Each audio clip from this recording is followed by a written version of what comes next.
ഒരാൾ സന്ധ്യ സമയമായപ്പോൾ ഇവിടെ വന്നിരിപ്പുണ്ട്. ഗേറ്റ് ഗ്രില്ല് തുറന്നു കൊടുക്കണം, അവനകത്ത് കയറണം. കുറേ നേരം കൊണ്ട് എന്നെ പിന്നെ വിളിച്ചിരിക്കുകയാണ്. പിന്നെ റാണിയമ്മ ഇപ്പോൾ റാണിയമ്മയുടെ രോഗമെല്ലാം വെട്ടി, കോട്ടെല്ലാം വെട്ടി നമ്മളൊരു പാവക്കുട്ടിയാണൊക്കെ ആക്കിയിട്ടുണ്ട്. ഇരിക്കുന്ന ഇരുത്തണ്ട,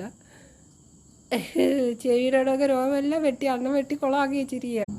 അവിടെ ഒരാൾ മാനത്തോട്ട് കണ്ണും നട്ട് കുറച്ച് നേരം കൊണ്ടേ ഇരിക്കുന്നുണ്ട്. നമ്മുടെ മണിക്കുട്ടി.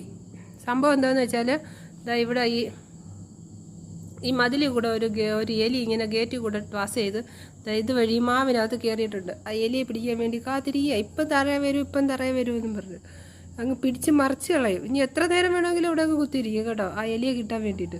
കിട്ടത്തൊന്നുമില്ല, അത് വേറെ കാര്യം. ഇവളെക്കാളും വലിയ ബുദ്ധിമാനാണ് ആ എലി.